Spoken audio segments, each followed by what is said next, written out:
We're talking about how to start an LLC in Kentucky, and what you can see behind me here is a checklist that we're going to be running through on exactly how to do this. So the actual checklist section of this is down here, but before we get to that, I want to talk about the LLC dumpster fire. Now, what that is when you don't understand terms such as piercing the corporate veil, commingling funds, registered agent, pass-through taxation, or you don't understand things such as how the LLC renewal process works, or business licenses and permits. We're going to be talking about all these things in this video.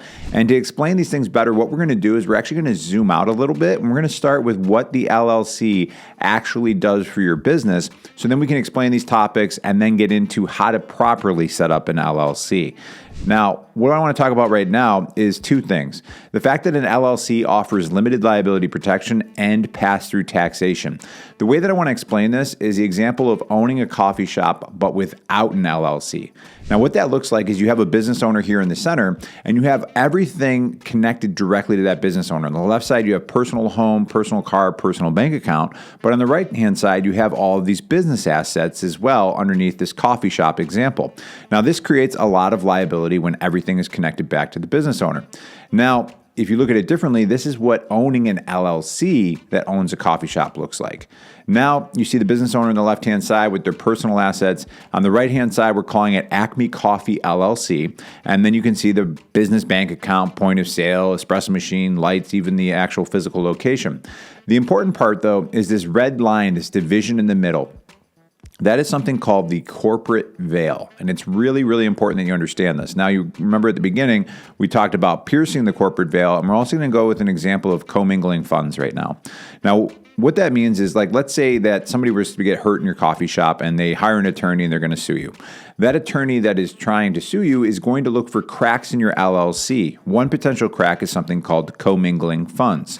And what that is when the business owner doesn't open up that business bank account right away, and they run the business transactions through their personal bank account, that's called commingling funds. If the attorney presents this information to the judge and the judge agrees that you've been commingling funds, they will allow them to do something called piercing the corporate veil. Basically what that is this red division in between the business and personal assets disappears so that they're able to come after not only your business assets, but your personal assets as well. That's why it's so important to not only set up an LLC, but to make sure that it's set up correctly. And that's going to be a lot of what we're talking about in this video.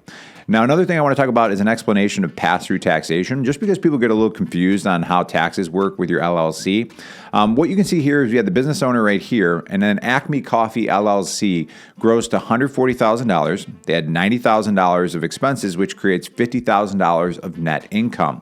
The IRS is not taxing the LLC. That $50,000 of net income passes through to the business owner's personal tax return. Another way of saying this, you might see it as well as something called flow-through taxation. Just know that flow-through taxation and pass-through taxation are the same. But I just wanted you to be aware of this. And also, I wanted to plant a seed with this line right here. What you can see is it says, however, you can be, in the future, apply an S-Corp designation to reduce your tax burden. The LLC is a very flexible entity type in that down the road, when your business starts to make about $40,000 to $50,000 net income, you can choose to have it taxed as an S corporation. This isn't something we're going to talk about in this video, but this is a playlist. This is a series of videos. Highly recommend you watch all of them because we're going to set you up for success, not only as you set up your LLC, but as your business starts to grow as well. Now, what we're going to talk about is a checklist to start your LLC. Well, number one is getting this checklist for yourself and explore the bonus and glossary terms. Now, what you can see on the screen right here is a QR code you can scan to get this free checklist for yourself. It is a Notion doc. It is a living, breathing document that only gets better with time. There's also a link in the description below. But what you can see down here is there's going to be a glossary of terms covering different things that you may not be familiar with as it pertains to setting up your LLC. But the bonuses section is really cool. There's an AI chatbot here, which is very helpful. You can just ask it questions like, how do I start an LLC? And it's going to give you specific answers here. But you can also get into things such as like, help me name my coffee shop. It's about connecting people together. So this AI chatbot can also act just like ChatGPT or one of these other services would, where it's going to give you suggestions and help on different aspects as you're going through setting up your LLC. There's also a free charitable opportunity, which we talk about in the next video, a yearly accounting calendar, which we also break down all the important dates. So all this is included in this document for you for free. Now, what I want to talk about right now is deciding which route you should go. So there's really three main ways to set up your LLC. You can go through the state website, the Kentucky state website. That's with the Secretary of State. You can go through online LLC services. These legal tools will provide you a lot of different things that the state website cannot, but they usually cost a little bit more. There's more upsells. Or you can go through a business attorney. Which route you go really depends on your specific needs, and we're going to be deep diving in the next video on this. But for the sake of this video, what we're going to be going to do is go through the state website and showing you what the Articles of Organization PDF looks like and how you actually go through the steps of setting up your LLC. Now, first step, though, is you have to decide on a name for your LLC. What I'll say on this is a lot of people will put a lot of pressure to get the perfect name.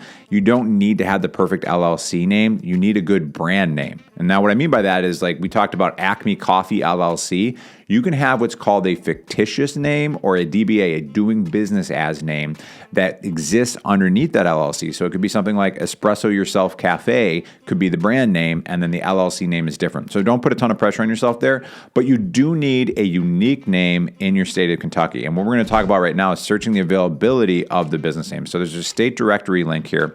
And when you open this up, we're going to go down to Kentucky. And then what we're going to do is we're going to search for the business name. So let's say that we do something like Wildcats, right? That's going to be something where there's going to be a lot of names within Kentucky that have the name Wildcats in it for obvious reasons. But if I was to just sit here and like jam out on the keyboard for a second and then do a search, what you're going to see is there's no matching organizations were found. That is what you want to see for your name that you're going to have for your LLC within the state of Kentucky. And again, this is the state database, which is available very easily in that list. So then once you have that unique name, you can get your LLC set up. Now, there's a few ways to go about this. There's the registering your LLC name and then writing your articles of organization. These are two different things. The articles of organization is the actual document that you fill out with the state and submit with your filing fee that allows you to set up your LLC. When you're registering your LLC name, all you're doing is you're simply just getting that name. You're not actually filing the articles of organization. It's kind of like buying the domain name and not setting up the website yet. So just know that the articles of organization is actually where you're going to set up. Now, again, we have a state list here. This one also has bullet points explaining what goes into the articles of organization, but we're going to go into some of that right now as well. And why don't we zoom in a little bit here, and we're just going to cover a few aspects of this. Here you can see that the first one is name of the limited liability company is, so that's the name that you've come up with that you know is a unique name. And this is really important. Article 2, it's saying the company's initial registered office in Kentucky is, and this is really important. It says street address only, no post box office numbers. So a registered agent is a third party that exists, and they handle important communication and documentation for your business. And what they'll do for you is, let's say in that case that you're being sued, you're going to get something called a service of process notice. They're going to make sure that you get that notice and that you're showing up to court with all the important documentation that you need. So it's a very important piece of your LLC, but there's a few rules. They have to have a physical mailing address within the state of Kentucky, and it cannot be a P.O. box. Now, what's annoying is they just ask you who this is, and they don't really give you any options or information. When you go with online LLC services, these legal tools, they will provide you a professional registered agent service. And one of them in particular actually provides it for you for free for the first year. And that's going to be something we're going to be talking about in the next video in this series. But just wanted to make you aware of what that is exactly. Now, the mailing address of the company, that's pretty self-explanatory. And signature of the organizers, print name of registered agent, signature of registered agent. This is where it's kind of complicated because you're like, well, is that me? Is it somebody down the street? Is it a professional service? But when you are filing this, once it's done, you can mail it in. But most people, if you're using the state website, you're just going to go through their actual online portal. You can create an account and you can do all these steps online. But just know that right here, it has the filing fee, and it says that as of making this video in 2024, the filing fee is $40. So that's something that you're not going to get around whether you go directly through the state, through an online legal tool or business attorney, but it is one of the cheapest states when it comes to filing your LLC.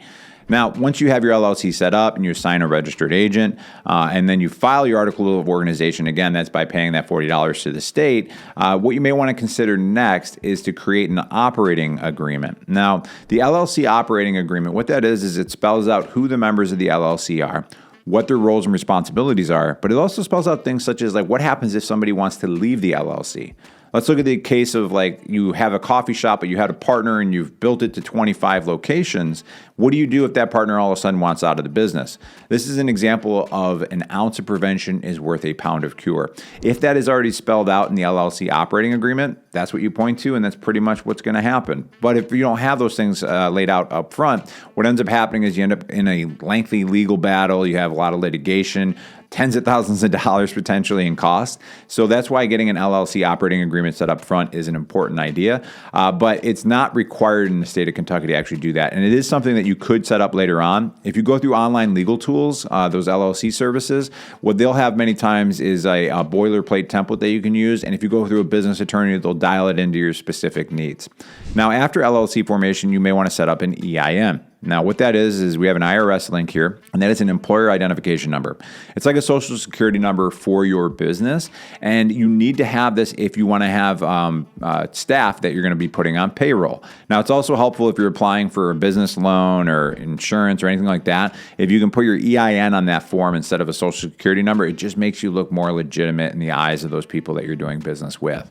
So this is a good idea to do. This link will walk you through how to do it. It's completely free. If you go through the online LLC services, a lot of times their mid-tier packages will include this in the package. They'll do this for you. And the cool thing too is those services too, a lot of them have a $0 plus state fee package to start.